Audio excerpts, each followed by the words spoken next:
teman-teman, hari ini kita akan fokus untuk ngobrolin tentang kalau misalnya ini kita nerima banyak banget pertanyaan sebenarnya mengenai Indonesia Tech Talent Goes to Japan. Ini sebuah program kolaborasi Hataraku Masu dan juga iGo3 gitu ya. Jadi buat teman-teman yang punya mimpi berkarir di Jepang gitu ya, teman-teman bisa kepoin dulu program ini gitu. Buat teman-teman yang punya keahlian di bidang back-end, front-end, QA atau data engineering, teman-teman bisa join program ini karena program ini dibukanya 2 kelas, ada yang junior program, ada juga yang senior program gitu. Jadi jangan khawatir kalau misalnya, aduh Kak, aku baru 1 tahun pengalaman kerja. Lihatin aja requirement-nya itu valid kok buat teman-teman yang baru pengalaman kerjanya 1 sampai 2 tahun. Jadi teman-teman bisa masuk program junior. Sedangkan buat teman-teman yang udah punya pengalaman kerja lebih dari 5 tahun, teman-teman bisa ambil program yang senior. Nah, sebenarnya benefit-nya program ini tuh apa sih gitu ya. Jadi teman-teman di sini ada penempatan kerja, ada jaminan penempatan kerja di Jepang. Kemudian teman-teman juga nanti bakal bisa dilihat kesempatan kerja dan gaji ataupun kompensasi yang di Jepang itu lebih kompetitif tentunya. Dan juga fasilitas program ini tuh all in teman-teman ya. Dokumen sama kebutuhan keberangkatan ke Jepang sampai uang jajan pergi ke Jepang juga dikasih gitu ya, tiket pesawat juga udah include teman-teman gitu ya. Nah, kemudian ada pelatihan intensif. Di sini pelatihannya ada 2 teman-teman, ada yang teknologi, jadi BE, FE, QE atau DE, tergantung teman-teman masuk kelas yang mana gitu ya. Kemudian dilanjutkan dengan program pelatihan bahasa, budaya, dan etika kerja di Jepang gitu, sampai teman-teman dapat sertifikat JLPT, sampai teman-teman dapat sertifikat eligibility untuk pergi ke Jepang, urus visa juga dibantuin gitu ya. Jadi A to Z-nya teman-teman nggak usah pusing lagi karena teman-teman langsung didampingi oleh konsultannya nanti, oke? Dan buat teman-teman yang ambisius gitu ya, untuk 3 peserta terbaik gitu ya, di program ini akan mendapatkan pelatihan bahasa Jepang N1 di Chiba selama 3 bulan dengan akomodasi gratis tis gitu ya. Jadi teman-teman nggak usah bayar loh, belajar dibayarin di Jepang lagi gitu, akomodasi ditanggung lagi. Ini buat teman-teman yang ambisius ya tentunya. Oke, jadi kepoin lebih lanjut aja infonya di landing page kita untuk harga berapa, bayar berapa, requirement-nya apa aja, surat-surat yang harus dipersiapkan apa, itu langsung teman-teman bisa tanya, register dulu, nanti kita akan reach out teman-teman. Oke? Oke, semoga itu menjelaskan tentang program hari ini. Di hari ini kita kedatangan partner kita gitu ya. Kita mau ngomongin tentang program ini lebih dalam dan juga insight-insight mengenai career opportunity di Jepang gitu ya, khususnya di bidang teknologi. Dan kemudian apa aja sih yang harus di-prepare? Kenapa sih prepare-nya harus seperti itu? Kenapa sih harus sampai ada surat dari puskesmas misalnya gitu ya? Ini tidak seperti program lain gitu ya, karena ini Jepang guys gitu ya. Apa aja sih yang jadi ciri khas kalau kita kerja di Jepang itu kayak ada fakta-fakta unik dan menarik gitu ya, kayak do and don'ts-nya gitu ya yang lumayan menarik, nanti sama Kak Sono akan dijelaskan.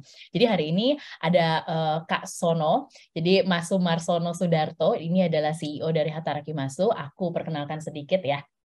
Jadi Sumarsono Sudarto itu biasa akrab dipanggil Sono atau Kak Sono atau Mas Sono atau Sono-san gitu ya. Jadi beliau adalah seorang pengusaha yang memiliki perusahaan di Indonesia dan juga di Jepang. Jadi awalnya Kak Sono ini memulai karirnya sebagai seorang dosen guys di UI gitu ya. Kemudian jadi dosen tamu di Swiss German University dan menduduki jabatan asisten profesor di Universitas Mercu Buana.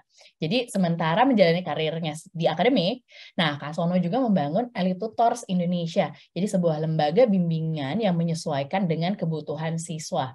Nah, selain itu, dia juga mendirikan Indonesia Manpower Solution. Ini adalah perusahaan yang berfokus pada recruitment agency, support organization, dan bisnis startup di Indonesia dan Jepang. Ini base-nya di Jepang ya, teman-teman. Gitu. Nah, Kak Sono juga mengembangkan perusahaan lebih lanjut dengan mendirikan Hataraku Masu Indonesia yang bertujuan untuk membantu IMS ini mengirimkan tenaga ahli di bidang teknologi ke Jepang dengan memberikan pelatihan dalam bahasa, budaya, dan etika kerja Jepang terlebih dahulu. Jadi IMS itu yang ada di Jepang, Hataraku Masu itu ada yang di Indonesia. Jadi kurang lebih bridging-nya seperti itu, guys. Nah, dan sebuah achievement yang sangat luar biasa dari Kak Sono pada Juni 2023 lalu. Jadi Kak Sono itu terpilih oleh Tokyo Metropolitan Government sebagai pengusaha asing percontohan. Buset. Jadi kayak apa namanya, pengusaha teladan ya Kak Sono ya. Oke, jadi itu sekilas tentang Kak Sono. Teman-teman, kalau misalnya teman-teman nanti later punya pertanyaan gitu ya mengenai penjelasan dari Kak Sono, itu boleh banget, kita di akhir akan ada Slido dan juga mungkin teman-teman bisa raise hand langsung ngobrol bareng sama Kak Sono. Oke, jadi hari ini kita kupas tuntas mengenai persiapan, mengenai program, jadi teman-teman bisa tanya, feel free di event ini ya. Oke, tanpa lama-lama lagi, mungkin yes, pas 10 menit aku intro ya. Aku mau panggil Kak Sono dulu. Halo Kak Sono. Halo, Mbak Sandra. Salam Halo dari Kak Sono. Tokyo. Selamat malam. Wah, greetings langsung from Tokyo ya Kak Sono Ya, ya. greetings from Tokyo. Saya Oke, baru tahu jadi ternyata Mbak Sandra ada di Bali ya. oh iya, saya base di Bali Kak Sono. I miss Bali so much. Ya, everyone miss Bali so much, I guess. Apalagi dengan kondisi Jakarta atau ya. Oke, Kak Sono. Jadi thank you so much buat apa namanya meluangkan waktunya hari ini sharing Ya, bareng komunitas alkemi gitu ya. Kira-kira Kak Sono mungkin review sedikit ya Kak Sono ya. Presentasi hari ini itu akan kupas tuntas tentang apa aja nih? yang paling utama itu adalah sebenarnya apa sih yang menarik kalau misalkan kita mau berkarir di Jepang. Nah, Hmm. itu dulu, ya kan? Apa yang menarik. Terus yang kedua itu adalah bagaimana langkah-langkahnya. Ya, makanya kita siapin program bersama itu kan gunanya tuh untuk kawan-kawan itu bisa datang ke sini, bangun karir di sini. Ya. Nah, seperti itu. Oke, kalau gitu tanpa menunggu lama-lama lah ya teman-teman, biar nggak lama lagi teman-teman pergi ke Jepang juga gitu kan. Kak Sono langsung aja Kak dijelaskan. Aman nggak? Oke, selamat malam kawan-kawan semua di Indonesia. Ternyata banyak sekali menyebar ya. Saya kangen banget sama Indonesia. Hampir 2 tahun saya di sini, baru pulang sekali di bulan April saya pulang. Dan itu pun cuma 4 hari aja saya pulang. So, saya senang banget hari ini saya ingin berbagi tentang build your career in Japan. Nah, jadi tagline dari perusahaan kami itu di Indonesia kami punya Hatari Kimasu Indonesia, lalu di Tokyo kami punya Indonesia Manpower Solution. Tagline kami adalah Connecting Talents. Jadi kontennya kurang lebih ada about Japan, why working in Japan, lalu life as a professional, preparationnya seperti apa, terus again, of course, the financial simulation, dan question and answer.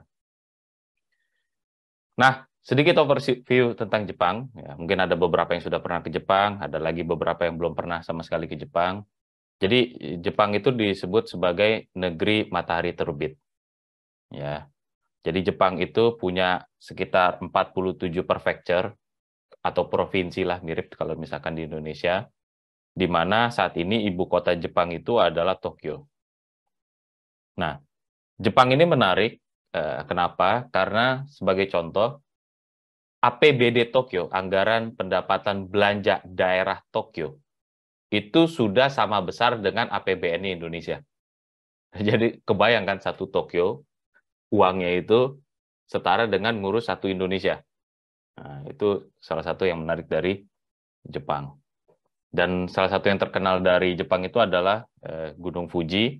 Saya baru sekali saya berkunjung ke sana. Itu pun melihat dari danaunya aja, Kawaguchiko. Nah, Jepang itu semakin terkenal sebelumnya itu mungkin karena animenya seperti Doraemon. Saya tahu Jepang juga Doraemon, lalu Shinchan. Saya sendiri juga nggak nyangka bagaimana saya bisa terdampar di Jepang. Dan dia semakin terkenal sejak mempromosikan turismenya. Jadi bisa dilihat di sini kawan-kawan, mulai dari tahun 2012 sebenarnya startnya, terjadi kenaikan luar biasa dari sisi turis. Ya, jadi kalau on average itu hampir 15% per tahun. Ya, kecuali pandemi langsung hit jauh ya. Turun jauh sekali. Ya. Bahkan dia bisa dibilang dia menutup diri ya. Dia menutup diri dan baru buka secara tourism itu di bulan Oktober tahun lalu 2022. Nah, jadi Jepang itu berbeda dengan Indonesia. Jepang itu punya 4 musim, yaitu musim Maret, Mei itu musim semi. Sebenarnya saya kurang suka, cuman orang suka dengan sakuranya gitu ya. Tapi ternyata banyak juga orang Indonesia mengalami alergi serbuk sari di situ. Terus selanjutnya itu di Juni sampai Agustus musim panas. Musim panasnya Jepang itu benar-benar panas, berbeda dengan di Jakarta bahkan dia lebih panas. Ya, lalu yang selanjutnya itu adalah September sampai November. Ah, ini musim romantis saya sebutnya. Musim gugur. Nah, di mana daun-daun berubah dari semula hijau, terus jadi kuning, lalu jadi merah. Ini musim yang romantis. Lalu yang lebih romantis lagi adalah musim dingin, yaitu bulan Desember sampai Februari, terutama ketika turun salju. Nah, itu sangat terasa romantis, ya, walaupun tetap aja dingin ya. Nah, kenapa berkarir di Jepang itu bisa dibilang menjanjikan? Saya ulangi lagi, kenapa berkarir di Jepang itu menjanjikan? Jadi kalau kita lihat distribusi usia dari orang Jepang, itu saat ini hampir 30%, saya ulangi lagi, hampir 30% dari orang Jepang itu usianya itu di atas 65 tahun. Saya ulangi lagi, hampir 30% dari orang Jepang itu saat ini usianya lebih dari 65 tahun. Ya. Sehingga mereka itu bisa disebut sebagai krisis demografi. Konsekuensinya apa? Terjadi shortage. Shortage itu kekurangan tenaga kerja. Sebelumnya kekurangan tenaga kerja hanya dirasakan di sektor entry level. Entry level terus bisa dibilang industri-industri yang dia itu biasanya itu berisiko atau kotor-kotoran gitu ya. Tapi sekarang kondisinya adalah bahkan sudah terjadi kekosongan di level manajerial. Saya ulangi lagi, bahkan sudah terjadi kekosongan di level manajerial. Ya, jadi bukan hanya kita bicara kawan-kawan berkarir cuma jadi level engineer doang, tapi level manajerial pun saat ini sudah kosong. Jadi kebayangkan kalau kawan-kawan berkarir 10 tahun lagi, maka yang namanya posisi manajer itu sudah sangat memungkinkan. Sudah sangat memungkinkan, ya. Nah, Jepang itu secara GDP, Gross Domestic Product, itu lebih dari 5 kalinya GDP-nya Indonesia. Ya. Dan itu nggak berubah sebenarnya dari 30 tahun yang lalu. Jadi kebayang nggak ya? Jadi Jepang itu disebutnya stagflasi. Jadi GDP-nya itu di situ-situ aja dia, nggak banyak berubah. Ya. Dan itu pun tetap sudah 5 kalinya dari Indonesia. Indonesia saat ini sekitar 1 triliun US dollar, Jepang itu sekitar 5 triliun US dollar. Dan Jepang, ya ini udah berkurang jauh sebenarnya ya, dari 30 tahun yang lalu. Jepang itu punya 46 ya 500 Fortune companies. Jadi kebayang nggak, Jepang itu punya 46. Saya ulangi lagi, Jepang itu punya 46. Di mana Indonesia cuma punya 1. Itu pun baru masuk dia, yaitu Pertamina. Seingat saya tahun lalu dia baru masuk. Ya. Sedangkan Jepang itu punya 46. Di mana sebagai contoh misalkan kita ambil Toyota. Toyota sendiri penghasilan per tahunnya itu sudah lebih besar dari APBN-nya Indonesia. Jadi kebayang nggak, penghasilan Toyota itu sudah lebih besar dari APBN Indonesia. Kita belum lagi ngitung dengan penghasilan yang lain. Lalu apa sih alasan kita misalkan mau berkarir di Jepang? Ya. Pertama jelas karir improvement. Ya, karir improvement. Yaitu apa? Tadi tuh masalah demografi sudah hits, sudah memasuki tahap manajerial. Perlu kawan-kawan ketahui, bahkan saat ini pun kami itu menerima job hunting, ya, saya melakukan headhunter untuk level manager. Jadi kebayang ya, jadi bukan hanya saya ngurusin level engineer dasar, tapi untuk level manager pun kami headhunting. Dan itu jumlah posisinya banyak. Ya, dan saya pun kesulitan. Itulah mengapa salah satunya program bersama Alkemi ini kami bangun. Ya, jadi career improvement. Jadi datang nggak hanya jadi engineer seumur hidup, nggak, improve karirnya. Yang kedua adalah health system. Saya kasih gambaran health system di Jepang. Untuk anak-anak, saya ulangi lagi untuk anak-anak, karena saya sudah punya 2 anak, maka anak-anak itu, saya tinggal di Tokyo, biaya kesehatan itu gratis. Saya ulangi lagi, biaya kesehatan anak-anak itu gratis. Ya, jadi anak saya kalau sakit gigi, bahkan kami rutin ke dokter gigi cukup mahal. Ya, kita rutin ke dokter gigi untuk kontrol segala macam, termasuk kalau kulitnya iritasi, langsung pergi ke dokter spesialis kulit di sini. Ya, bahkan kalau misalkan ada bekas yang agak lumayan mengganggu, kami pergi ke dokter spesialis bedah plastik. Ya, karena tadi gratis, simpel aja. Lalu untuk orang dewasa atau karyawan gimana? Yang umum adalah National Health Insurance, asuransi nasionalnya itu 70-30. Saya ulangi lagi, 70-30, yaitu 70% di cover oleh asuransi dan 30% itu di cover oleh kita. Pertanyaannya adalah apakah biaya kesehatan di Jepang itu mahal? Maka saya jawab, untuk kesehatan yang setara dengan di Jakarta, kita bandingin di Jakarta, itu di Tokyo itu relatif lebih murah. Bahkan tanpa insurance. Saya ulangi lagi, bahkan tanpa insurance. Jadi kalau misalkan bagi yang wanita gitu ya, kalau saya bawa istri saya kalau kayak ke skincare di Jakarta kayak RH gitu ya, itu lumayan mahal. Di sini itu saya bawa ke dokter spesialis kulit dan alergi itu mungkin saya hanya mengeluarkan uang, dengan insurance itu mungkin hanya 10%-nya aja saya keluar uang. Ya.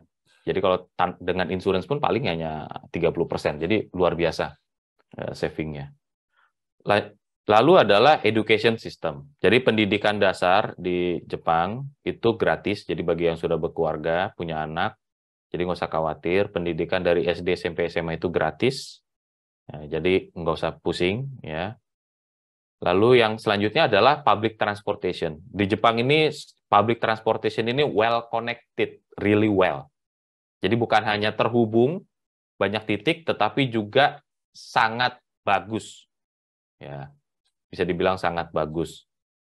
Lalu yang selanjutnya lagi adalah food and beverage, yaitu makan dan minuman. Kawan-kawan bisa cek di Food Security Index, Jepang itu nomor 3 untuk food safety and security di dunia.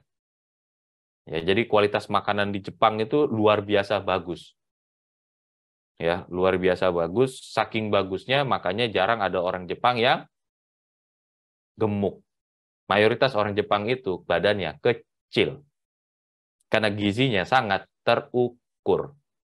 Ya, jadi kalau misalkan tinggal di Jepang, nggak usah repot-repot diet, otomatis biasanya badannya jadi agak lebih langsing. Ya. Lanjutnya lagi adalah sport facility. Fasilitas olahraga di Jepang tuh sangat bagus, saya bisa bilang. Bahkan termasuk di Tokyo. Kalau saya suka naik sepeda bersama keluarga, bersama istri sama anak-anak, kami itu bisa dengan santai naik sepeda. Ya. Dan ini juga tambahannya lagi adalah security aman. Bahkan bukan lagi aman, kita bisa bilang sangat aman. Ya. Di sini sangat umum kalau kita ngelihat anak kecil itu bisa jalan dengan santai. Ya, jadi kalau di Jakarta, saya nggak ngizinin anak saya jalan sendiri keluar rumah, tapi kalau di Tokyo saya izinkan. Karena memang kenyataannya di sini sangat aman. Angka kejahatannya itu sangat rendah sekali. Ya, sangat rendah sekali. Dan Jepang merupakan salah satu negara paling aman di dunia. Nah, ini kalau kita mau bahas tentang social security di Jepang, yaitu adalah pertama ada National Health Insurance, tadi konsepnya 70-30. Beberapa perusahaan bahkan ngasih tambahan lagi benefitnya, mungkin dengan 30% itu dipotong lagi, sampai sejauh itu beberapa perusahaan ya, saya nggak bilang seluruh perusahaan. Karena mereka biasanya gabung dengan corporate health insurance, karena beberapa kawan di sini yang bekerja itu ada yang cuma bayar 10%. Karena dari 30%, 20% di-cover oleh asuransi swasta, terus dia hanya bayar 10%.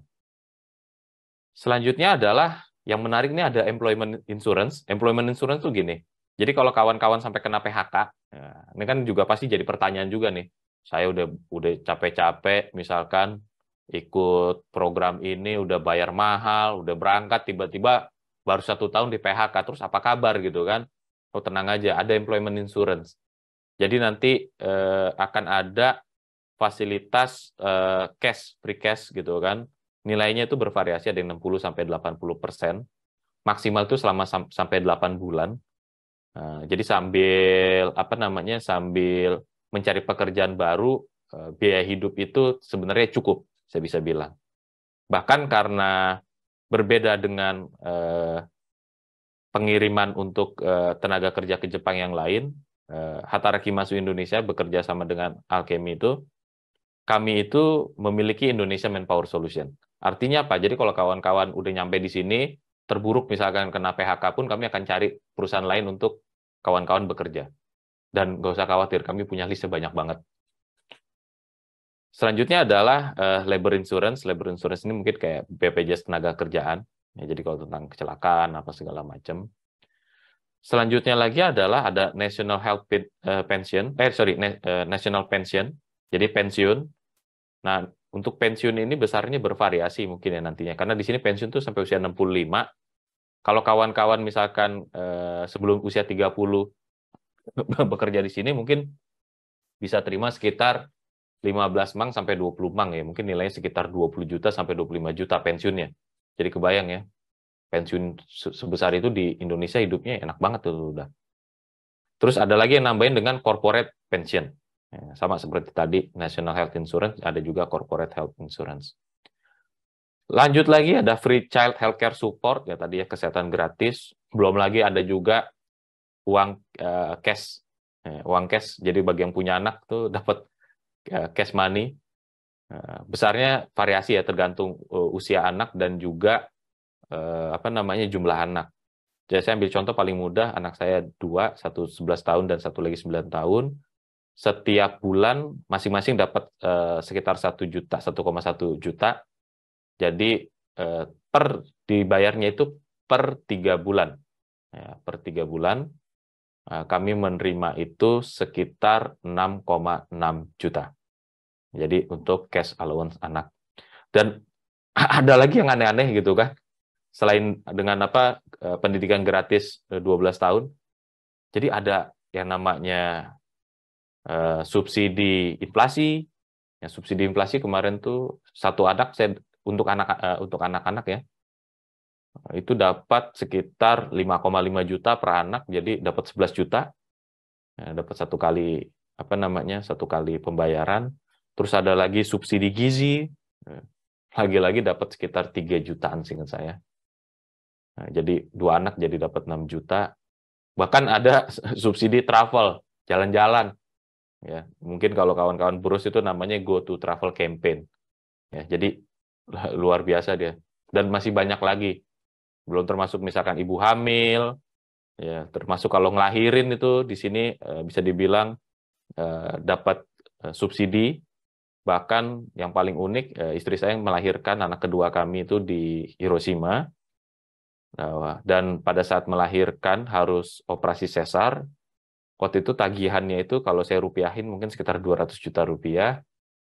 Uniknya ketika saya sampai di kasirnya itu bilang bahwa saya mendapatkan cashback. Jadi kebayang ya, bukannya saya harus bayar 200 juta rupiah, saya mendapatkan cashback. Berapa nilainya? Sekitar 5 juta pada saat itu. 2014. Jadi kebayang saya harus bayar 200 juta, malah dapat 5 juta rupiah. Dan pada saat di kasir saya cuma melakukan tanda tangan gitu, stamp pengakuan. 1 minggu kemudian dari pihak City Office itu transfer uangnya ke saya sekitar 5 juta. Jadi luar biasa, unbelievable. Dan untuk Tokyo bahkan mohon maaf kalau misalkan ada yang kesulitan memiliki anak pun, di sini tuh ada subsidi untuk bayi tabung sampai sejauh itu. Untuk bayi tabung. Ya. Bahkan di beberapa provinsi kalau misalkan berhasil mendapatkan orang Jepang, baik pria ataupun wanita menikah, dia bisa dapat subsidi pernikahan, nilainya sekitar 35 juta rupiah satu pasang. Ya, 35 juta rupiah. Dan di sini 90% orang menikah itu cuma di kantor wali kota. dengan biaya kurang dari 1 juta rupiah. Jadi masih untung 34 jutaan. Jadi sampai segitunya, bahkan di beberapa daerah mereka menyediakan apa yang disebut sebagai AKIA, yaitu rumah yang terbengkalai akibat masalah demografi, di mana biasanya kawan-kawan yang sudah berkeluarga, usianya di bawah 40 tahun dan mau tinggal di situ, itu bisa memiliki rumah itu dengan harga super murah. Ya, jadi rumah di Jepang dengan kategori super murah. Jadi banyak sekali manfaatnya. Nah, ini adalah Japan Gross National Income.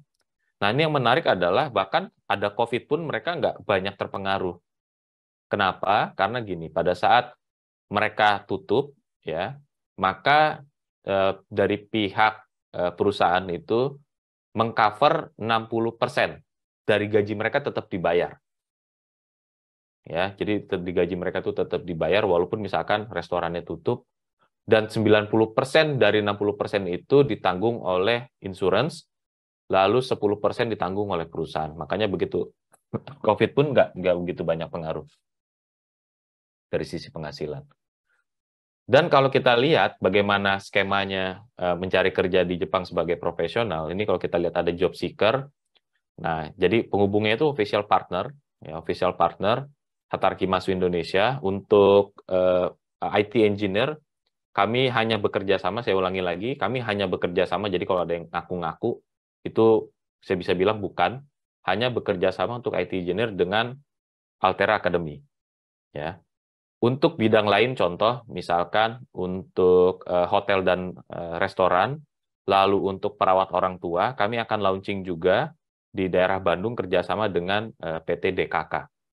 Ya, itu coming soon. Jadi kalau ada teman-teman yang mau kerja di Jepang untuk bidang lain pun akan kami launching. Nah, official partner ini yang akan tektok dengan job placement agency, yaitu Indonesia Manpower Solution. Jadi kalau di Indonesia itu ada Hataraki Masu Indonesia, di Tokyo kami punya Indonesia Manpower Solution. Dan perlu diketahui saat ini Indonesia Manpower Solution adalah satu-satunya perusahaan Indonesia setelah 40 tahun Jepang membuka diri untuk pekerja asing yang memiliki izin international recruitment. Kami itu untuk seluruh industri, seluruh profesi. Jadi luar biasa sebenarnya kami cakupannya. Dan hanya Indonesia Manpower Solution yang milik orang Indonesia. Makanya kalau misalkan tadi dibilang, ada jaminan nggak untuk bekerja di Jepang? Nggak usah khawatir, karena kami ada di sini. Nah, kami itu bekerja sama dengan banyak pihak, jadi nggak mudah. Makanya ada biayanya itu karena memang nggak mudah dan nggak murah. Saya bisa bilang seperti itu. Jadi kami harus bekerja sama dengan Register Support Organization, dengan Immigration Specialist, dengan Social Insurance Specialist, lalu dengan perusahaan yang rekrut, ada National Health Insurance, Japan Pension Service, National Prefectural Municipal Tax Office, Prefectural Labor Office, Japan Ministry of Health, Labor and Welfare, dan kementerian lainnya. Jadi sampai segitu kompleksnya. Dan semua, saya ulang lagi, semua tenaga kerja yang kami tempatkan itu berstatus full time. Saya ulangi lagi. Semua tenaga kerja yang kami tempatkan itu berstatus full time. Lalu apa lagi? Selain full time juga statusnya adalah permanen. Kalau permanen ini 99% doang permanen. Ada 1% yang dia tidak permanen. Teman kalau yang berangkat dari Indonesia tuh yang 99%. Yang 1% itu biasanya khusus untuk orang Indonesia yang di sini, misalkan dia tadinya pakai dependent visa, suaminya kerja, terus istrinya mau kerja, biasanya dia pakai yang skema kontrak. Ya, seperti itu. Lalu ini jenjang karirnya, ada dua cara sebenarnya. Ada yang lewat job seeker, ada juga yang lewat dari visa student. Dan dulu mungkin hanya stagnan di level staff, ya, maksimal supervisor, sekarang kawan-kawan sampai presiden director pun bisa. Ya. Dan semakin banyak orang asing yang duduk di posisi-posisi strategis di sini. Nah, ini adalah tabel comparison untuk visa. Ya. Jadi ada visa yang paling mudah, yaitu visa trainee, disebutnya Kensuse atau pemagang. Lalu visa selanjutnya itu adalah specific skilled worker atau visa keahlian spesifik. Dia lebih susah, dan bisa dilihat periodnya untuk yang pemagang itu hanya 6 bulan sampai 3 tahun. Kalau tenaga kerja kalian spesifik itu 3 sampai 5 tahun. Nah, kawan-kawan ada di level mana? Kawan-kawan tuh ada di level engineer. Ya, ada di level engineer, yaitu biasanya bisa langsung dapat tuh 3-5 tahun, luar biasa emang. Ya. Dan kalau misalkan kawan-kawan setelah 10 tahun, kawan-kawan itu bisa mengajukan sebagai permanent resident. Saya ulangi lagi, setelah 10 tahun, kawan-kawan itu bisa mengajukan jadi permanent resident. Bukan hanya itu, kalau kawan-kawan ambisius, yang seperti tadi dibilang sama Mbak Sandra, dan karirnya melejit gitu ya, dengan penghasilan juga melejit, kawan-kawan bisa shifting dari level engineer ke level highly professional.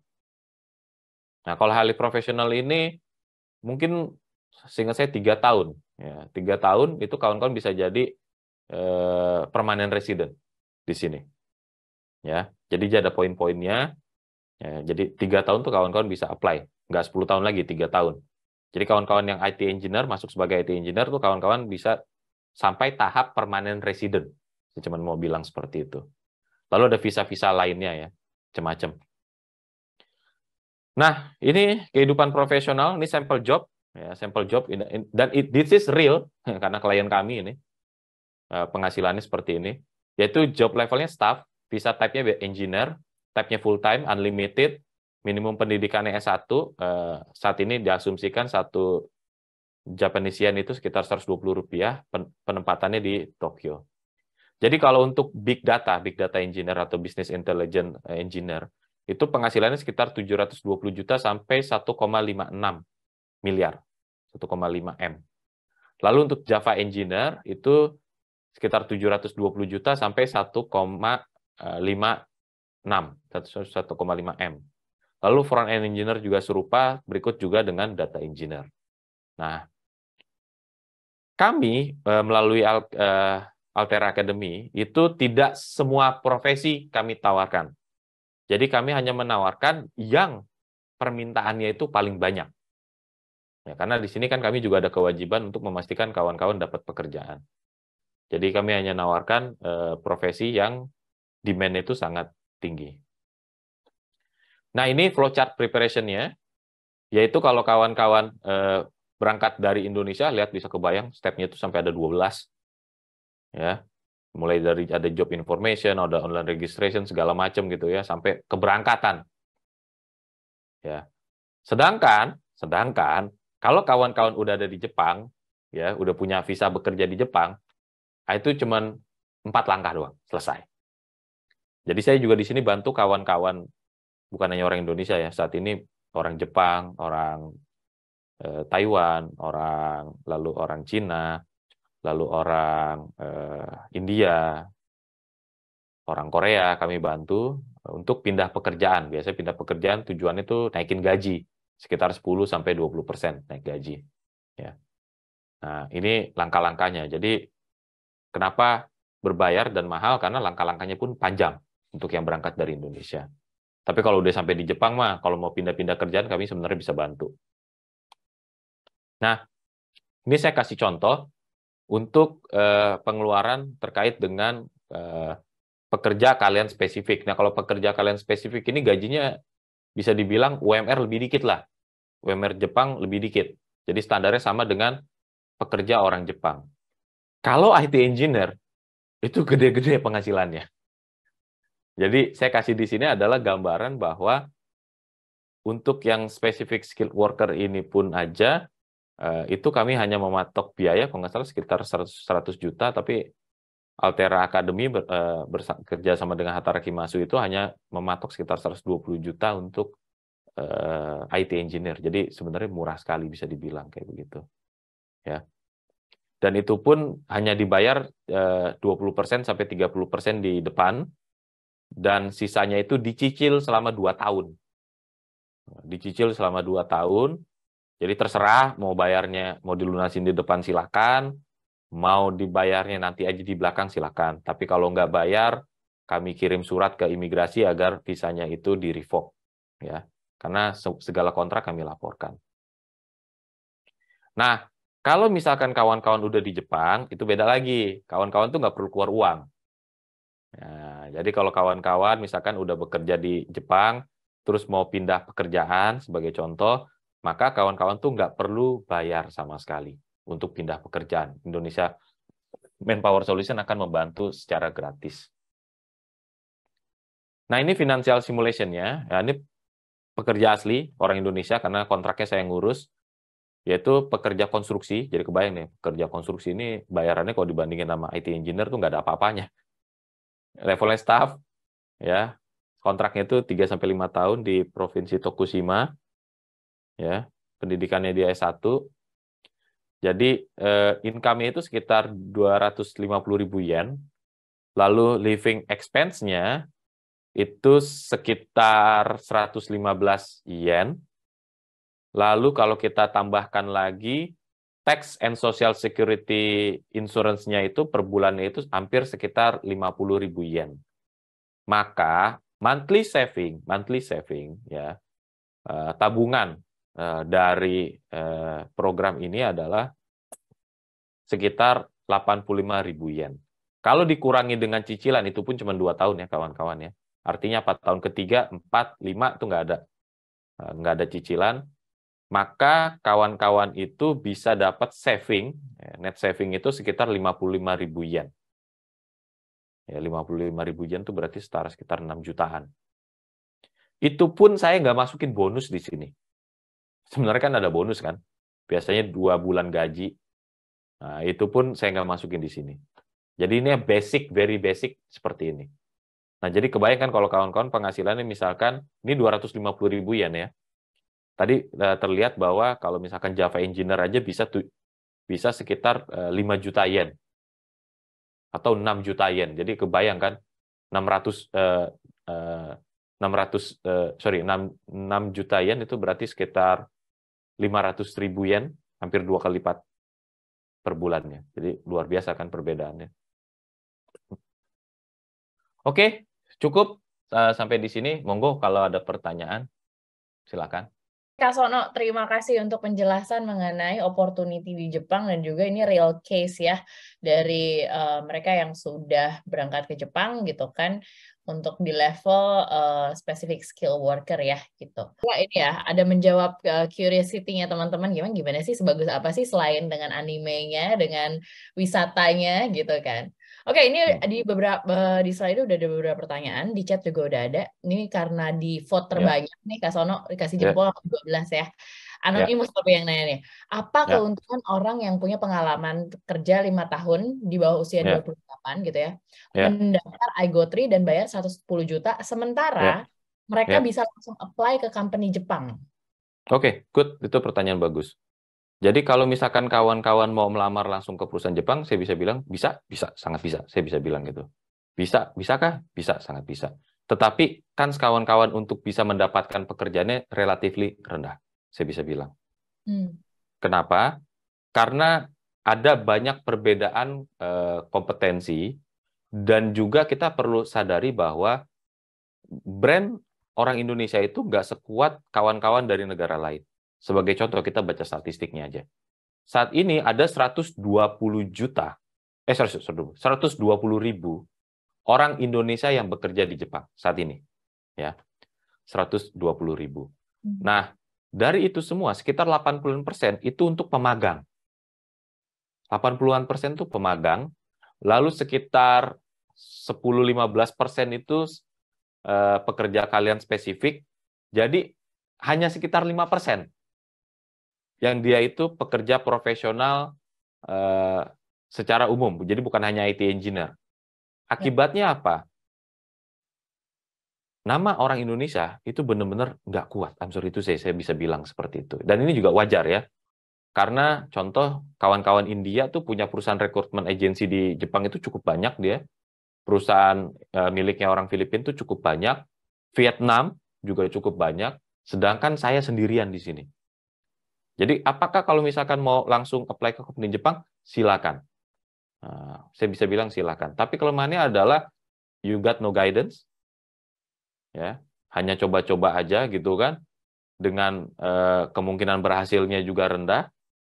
Tapi kalau melalui kami, jobnya tuh sudah secure, bisa dibilang gitu. Bahkan minggu lalu kami baru aja dapat kontrak baru, dapat kepercayaan baru. dari perusahaan outsourcing teknologi, nama perusahaannya, saya bisa sebut langsung. Dia itu butuh untuk IT engineer dengan minimal pengalaman kerja 5 tahun aja, itu dia butuh lebih dari 150. 150. Wow, banyak banget ya. Banyak banget. Company ya. Terus, ya, itu satu company. Itu baru satu divisi. Lalu mereka juga butuh untuk mechanical and electrical engineer itu sekitar 180. Belum termasuk lagi ada lagi yang lebih heboh tuh ya untuk support engineer, termasuk ada IT juga, IT support di situ. Itu kebutuhan mereka itu 1.500. Tapi kalau misalkan kami bisa memenuhi, kami hanya punya batasan 165. Ya. Jadi sampai segitunya. Jadi kalau misalkan keuntungannya apa? Simple. Kawan-kawan diajarin, dilatih, ujungnya sudah kelihatan.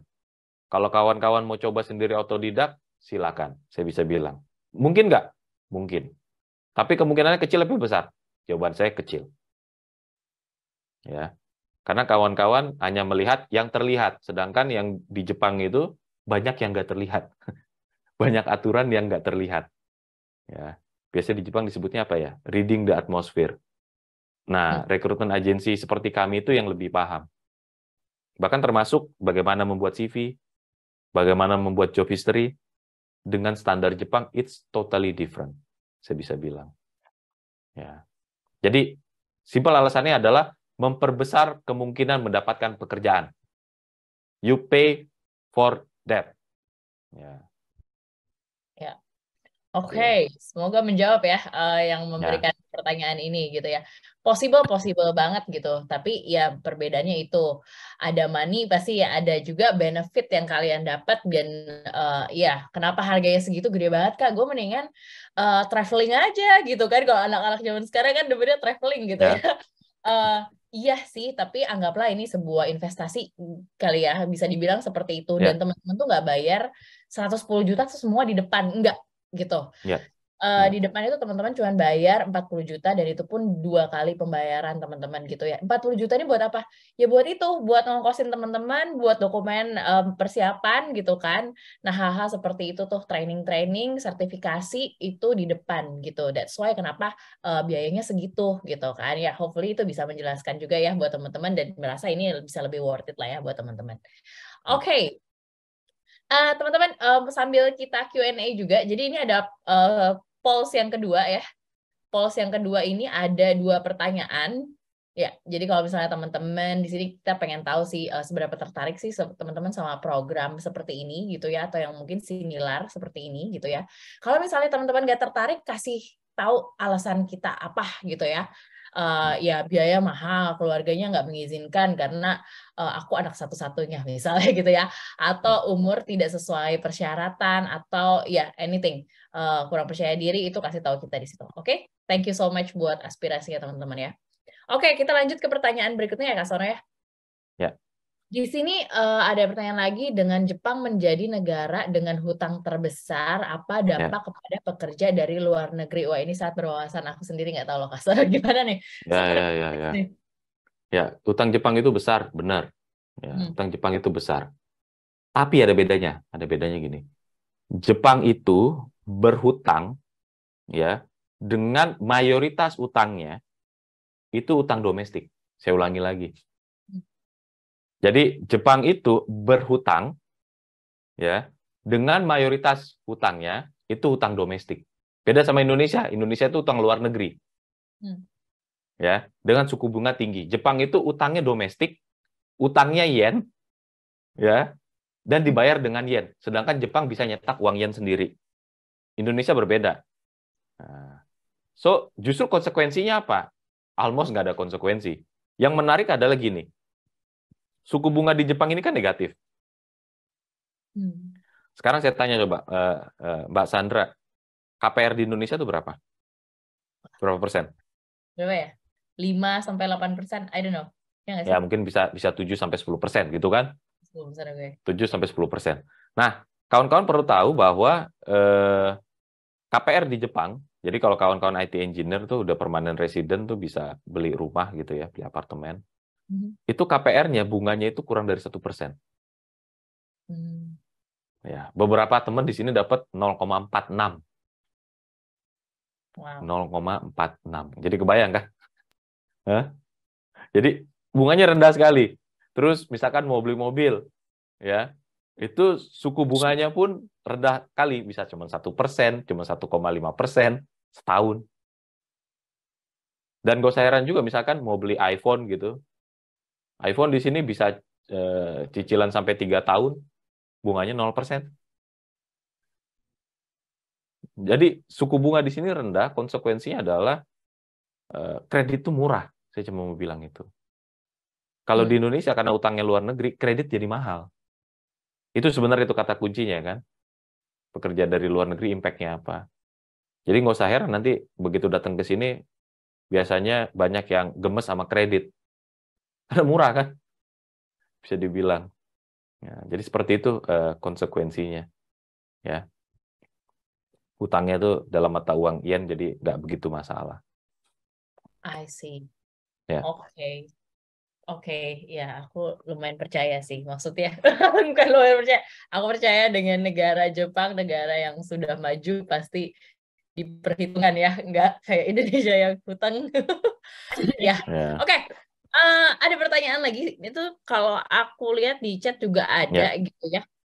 Oke, Ya. teman-teman yang masih mau nanya, kita masih ada waktu, dikeluarin aja pertanyaannya unek-uneknya gitu ya, supaya dijawab sama Kak Sono hari ini ya.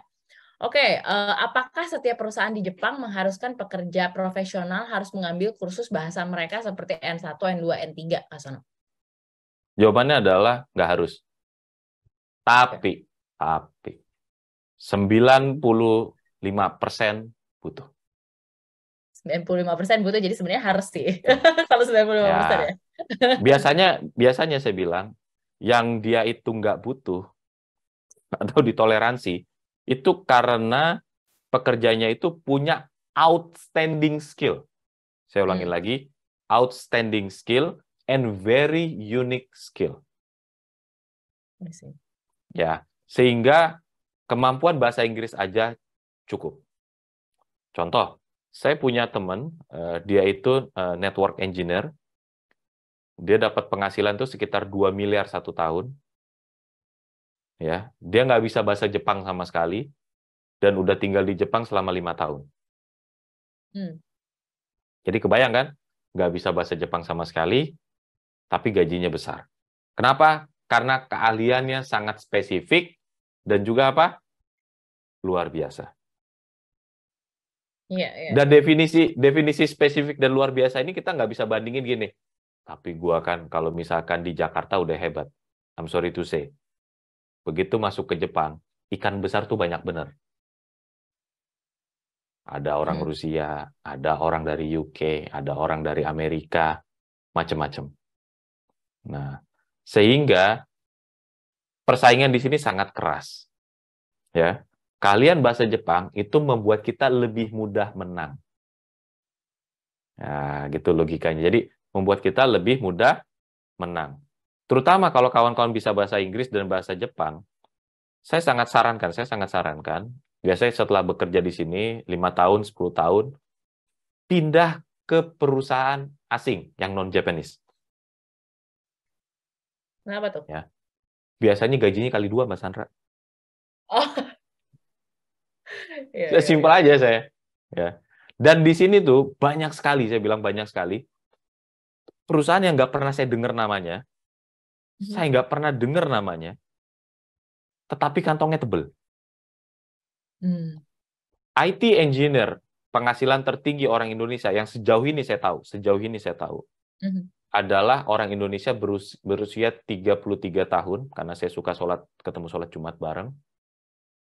Dia bekerja di suppliernya Google, vendornya Google, ya. Penghasilannya 3,6 M, 3,6 miliar setahun. Dan itu pun work from apartment. Jadi kebayang nggak? Saya tanyakan kalian, kamu emangnya apa? Oh, kalian saya gampang aja, Mas Sono. Saya jago bahasa Jepang saya bagus karena saya sekolah S1 di Jepang di Mhm. Tohoku University. Terus saya juga bahasa Inggris saya bagus. Kalian Java programming saya outstanding. Lalu saya juga jago bisnis proses. Saya modal 4 hal itu aja. Nah, tertinggi saat ini yang saya tahu beliau. 3,6 miliar. Setahun kerjanya dari Apato juga. Apato pula. Luar biasa kan. I see. Jadi memang jalur masuknya itu bahasa dulu ya. Bahasa, teman-teman bisa komunikasi, teman-teman bisa adaptasi gitu ya. Ya. Dari situ, ya teman-teman boleh cari yang bahasa Inggris gitu, silahkan gitu ya. Tapi teman-teman di bahasa Jepang ini, karena teman-teman di Jepang ya sebagai modal utama Ya. ya teman-teman. Karena, Kak Sono aku juga tahu karena orang Jepang juga mungkin, apa namanya, nggak terlalu advance juga di bahasa Inggrisnya kali ya. Bisa dibilang Ya, gitu. ya, Jadi ya, ya, ya, ya, ya. ya kan, makanya Ya, sedikit mereka yang bisa bahasa Inggris, jadi ya, harus bahasa Jepang gitu teman-teman. ya. Oke, Oke, ini ada pertanyaan lagi Hmm, ya. ya. Programnya menarik, tapi bisakah pembayaran awalnya bisa lebih murah lagi untuk sisanya nanti dibayar setelah di Jepang? Nah, ini kita perlu diskusi lebih lanjut Kak Sono ya. Kalau memang ternyata ternyata di depan apa namanya banyak sekali aspirasi teman-teman gitu ya. Ya, Kita lebih really helpful gitu kan untuk kita bisa improve ya, programnya lagi. Thank you untuk ininya ya pertanyaannya dan apa namanya insight-nya hmm, gitu ya. ya, Opini. ya, ya. Thank you ya guys. Ya, Mungkin satu lagi, gimana? kawan-kawan perlu ketahui bahwa pembayaran di awal yang kawan-kawan bayar itu nilainya sama dengan pemagang. Jadi kebayang nggak? Kami itu nggak ngecas Oke. tinggi. Kawan-kawan bisa survei, pemagang bayar berapa untuk persiapan berangkat ke Jepang, bayar berapa, itu Hmm. saya bisa pastikan kurang lebih nilainya sama. Padahal pemagang itu gajinya tuh lebih rendah daripada UMR Jepang. I'm sorry to say. Oh. Nah, kawan-kawan nih gaji Jadi, itu berapa kali UMR Jepang kan? iya, iya, Sono. Tapi anyway, apa buat di Indonesia itu emang agak gede kan kayak Ya lumayan. betul, kalau itu betul. Tapi Ya, kalau dibandingin apa namanya teman-teman kita yang udah mungkin berangkat ke Jepang, biaya seperti itu mungkin lebih reasonable ya jadinya. Gitu. ya, Oke, ini terkait dengan biaya juga nih. Kenapa kos ya, 110 juta rupiah itu sama dengan junior dan apa senior? Kenapa? ya. Karena kita nggak mau naikin harga juga buat senior gitu kan. Dan ini program pertama kali kita gitu. Jadi kita nggak mau ambil pusing, kita samain aja harganya gitu teman-teman. Jangan minta naik Ya. harga ya. Ini lucu juga nih. Nggak deh. Hmm, Atau ya karena sama-sama di IT juga dan Altera Academy, walaupun kita harus bikin dua macam kurikulum, kita ya, harganya kita nggak ambil pusing karena kita tahu banget apa namanya market di Indonesia itu price sensitive gitu ya. Semoga ini ya, bisa jadi lebih affordable ya, tapi memang tidak bisa lebih murah karena untuk nurse aja udah di sekitar 100 juta, masa yang IT ya. engineer Benar. gitu kan, kita juga nggak naikin terlalu banyak ya Kak Sono, nggak 120 Kak Ya. Sono, 110 Kak Sono Wah, gitu ya, 110 malah kan. 110 Saya aja gitu sampai ya. lupa tuh kan. Oke, kayak gitu ya Hmm, teman-teman, semoga menjawab ya. ya. Oke, karena kita bukan apa pemerintah yang memberikan BLT gitu ya atau subsidi silang, jadi kita samain aja harganya gitu ya. Ya. Oke, thank you dan semoga menjawab ya. Wah ini pertanyaan kita masuk terus nih Kak Sono. Kita punya Ya. durasinya 1 menit lagi, tapi nggak apa-apa ya. Kita jawab dulu pertanyaannya Kak Sono ya. Ini Ya. ada 3 Ya, pertanyaan monggo. terakhir deh gitu ya. Ya. Oke, oke. Nah, terkait dengan ini dulu deh pertanyaan yang ketiga nih, yang paling bawah karena ini juga Ya. ngomongin tentang biaya ya. Ingin Ya. konfirmasi lagi untuk biaya 40 juta di awal itu tidak bisa kurang atau dicicil. Mana tadi pertanyaannya? Iya, setelah kerja ya Pak gitu. 40 juta di awal. Oke, so far guys, kalau 40 juta ini aku bisa jawab itu dicicilnya cuma 2 kali memang. Unfortunately 2 kali itu di awal sebelum teman-teman join sama setelah pelatihan teknikal. Jadi waktu teman-teman mau transisi pelatihan, karena pelatihan kita ada 2 juga ya, dari teknikal kemudian teman-teman pindah ke apa namanya bahasa dan budaya. Nah, di situ teman-teman harus belajar. Jadi at least teman-teman sudah mengantongi sertifikat teknologinya dulu nih, Ya. gitu. Gitu, skill teknologi, kemudian teman-teman bayar lagi gitu ya. Itu tanda komitmen teman-teman melanjutkan yang pelatihan bahasa. Ya. Oke, oke. Oke, oke. Semoga menjawab ya teman-teman ya. Gitu. Kalau dicicil atau kurang, ya itu nanti kita obrolin lagi ya guys. Kalau ternyata memang banyak, mari kita lihat ya. Kita juga harus hitung-hitungan di belakang gitu. Kak Sono di sana sudah bekerja keras membuka network gitu kan, partnership gitu ya. Aduh, kayaknya bayar makannya Kak Sono juga mahal ya. Enggak, Kalau sebenarnya gini juga, Mbak Sandra. Kenapa bercanda-bercanda. orang Indonesia itu, kita itu less kompetitif di luar negeri ya, di Indonesia, di Jepang. Satu, perusahaan saya aja baru satu-satunya saat ini. Satu ya. Kami punya klien ada 3, dan gede-gede semua size perusahaannya, bahkan satu lagi tuh anak usahanya SoftBank. Jadi Fortune 500 company. Sedangkan kayak negara Vietnam, Filipina, itu di negara mereka, mereka tuh punya kredit khusus untuk tenaga kerja ke Jepang. Oke. Jadi mereka kalau misalkan mau kerja di Jepang, itu dipinjemin sama bank. Kan mereka sebenarnya cuma butuh pinjaman misalkan 40 juta aja. Begitu udah nyampe kan sebenarnya kebayar itu semua kan. Apalagi kalau IT engineer kebayar banget itu. Nggak sampai setahun juga kebayar. Ya, ya, Nah, ya. kita tuh nggak punya keistimewaan itu. Dulu kita sempat punya, tapi dibekukan di bulan Januari 2020. Dulu BNI sempat punya. Namanya KUR TKI. Ya, seperti itu. Makanya kita nggak banyak, saya bisa bilang tenaga kerjanya nggak banyak. Dan saat ini saya kesulitan, makanya kita buka program ini karena talent Indonesia yang ada di sini itu nggak mencukupi, saya bisa bilang. Sehingga untuk manajer, tech manager, saya merekomendasikan orang India. Jadi kebayangkan, untuk tech lead saya mereferensikan lagi orang China. Jadi sampai segitunya, ya. So kita berinisiatif, kita bikin juga IT engineer di Indonesia. Karena demand-nya udah dipegang, secara kontrak kan udah dipegang sama kami. Ya. Ya, seperti itu. Oke. Thank you Kak Sono jawabannya. Semoga bisa jadi motivasi lebih ya buat teman-teman ya. Ini kayaknya udah mulai ini termotivasi loh. Ini ada juga yang nanya, Kak Sono, apakah opportunity masih besar untuk yang usia di atas 30 tahun dan pendidikan D3 nih? Karena kan requirement kita tuh S1 Kak Sono. Nah, gimana S1 nih ya. buat teman-teman yang pendidikannya D3 Kak Sono dan di atas 30 tahun? Oke. Jadi kalau misalkan kita bicara job requirement untuk IT engineer, bahkan beberapa SMA pun ada. Saya ulangi lagi, beberapa SMA pun ada.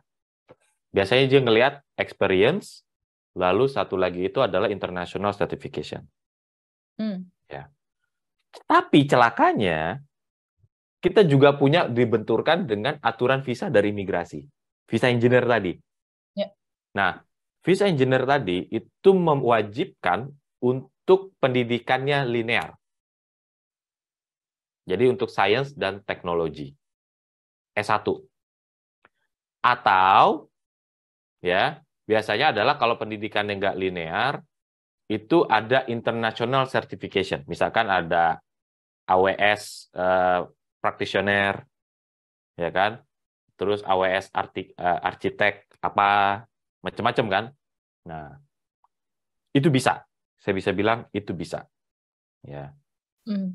Tapi akan lebih sulit kan? Karena tetap aja kan pendidikannya dikurangin, tetapi ada kebutuhan lain yang dinaikin. Ya, ya. Nah, jadi apakah bisa? In principle bisa. Lalu apakah ada besar usianya di atas 30? Jangankan 30. Ya. Hari ini ada orang Indonesia tapi dia udah di Jepang ya. Usianya 50 tahun. 50 tahun, jadi kebayang nggak? 50 tahun mau pindah kerja. Kenapa? Karena kalau 30 tahun, usia 30 tahun, sedangkan pensiun 65 tahun, artinya punya sisa berapa tahun? Banyak. 35 tahun. 35 tahun lagi buat kerja. Ya, benar kan? Ya. Bahkan 50 tahun aja masih ada 15 tahun. Ya, jadi apakah ada opportunity? Ada. Tapi sementara ya, di program ini kan kami batasi dulu. Ya kalau misalkan di masa depan nantinya kami buka lagi, itu nggak menutup kemungkinan. Ya. Ya, seperti itu. Oke. Semoga menjawab ya teman-teman. Ini sebenarnya pertanyaannya bersangkutan juga dengan ini nih, apakah terbuka untuk fresh graduate gitu ya. As long as teman-teman punya portfolio yang strong atau mungkin teman-teman punya sertifikasi, itu memungkinkan banget gitu. Cuman ya again karena teman-teman mungkin baru fresh graduate, belum ada pengalaman kerja. Nah, teman-teman harus punya spesifikasi tertentu yang unik gitu kan, yang bisa jadi daya saingnya gitu. Ya. Oke, ya ini kayaknya lanjutan yang tadi ya, maksudnya keenakan di kalian karena talent senior dipukul rata sama untuk cost-nya. Ya, teman-teman sekali lagi ini juga bisa jadi masukan buat kita gitu ya, yang baru menginisiasi program gitu kan, mungkin Ya. harganya bisa didiferensiasi. Oke ya, thank you so much ya guys. Oke, kemudian ini dari Anonymous nih, D3 Teknik Mesin dan saya sudah memiliki experience 2 tahun sebagai software developer, Pak. Ini bisa dicoba atau enggak ya nih, D3?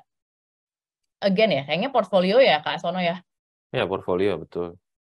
Betul. Portfolio. Karena di Jepang itu ada yang namanya CV, ada yang namanya job history. Jadi kalau job history itu adalah kamu ngapain aja, pencapaiannya apa, dan very detail. Berikut kalau tech engineer itu ada ini ya, ada link ya buat proof. I see. Ya, bahkan untuk beberapa perusahaan itu ada live skill exam. Ya. Jadi dikasih problem harus live. Nah, solvingnya gimana? Nah, Live seperti coding itu. or something gitu ya. Yes, betul sekali. Oke, jadi D3 memungkinkan, tapi mohon maaf banget buat program ini kita masih untuk yang S1 dulu guys gitu ya, karena kita Betul. juga sorting gitu kan, kita memprioritaskan dulu yang S1 nih supaya jaminan kerja ini bisa efektif juga gitu. Oke. Oke, semoga menjawab ya teman-teman. Ini ada lagi nggak ya? Oke, buat teman-teman yang nanya, kalau mau nanya lebih lanjut itu kontaknya kemana gitu ya? Ya silakan kontak WhatsApp-nya Kak Sawitri gitu. Itu ada di chat juga, udah di share gitu ya, sama Mimin. Thank you gitu. Kemudian ada satu pertanyaan lagi nggak sih oke, ini ada satu pertanyaan terakhir Kak Sono, dari Mas Lutfi. Dalam 1 tahun ada berapa periode nih iGo3 gitu ya, buka batch gitu ya. Ini teman-teman kita lihat dari demand juga gitu. Jadi kita nggak bisa saklek gitu ya, misalnya 2 kali atau 3 kali gitu ya. Ini kita lihat demand juga. Jadi kalau misalnya Kak Lutfi tadi pengen tahu update-update gitu ya, Kak Lutfi bisa follow Instagramnya iGo3 gitu. Kita pasti info kalau kita ada open batch gitu ya. Ya. Thank you for the question. Oke, guys, kalau gitu teman-teman mungkin itu pertanyaan terakhir yang bisa kami jawab malam hari ini gitu ya. Terima kasih untuk Kak Sono yang udah sharing mengenai insight-nya gitu ya. Thank you, thank Thank you. you Kak. Dan Ya, teman-teman Mas Sandra.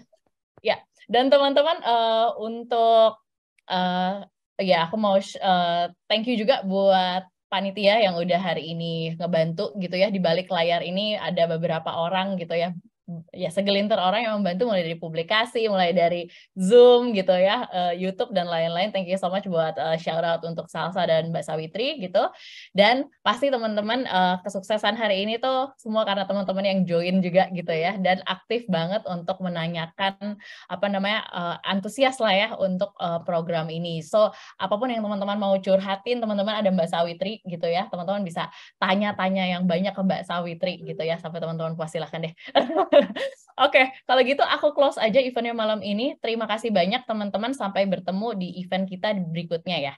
Oke, selamat malam semua. Terima kasih.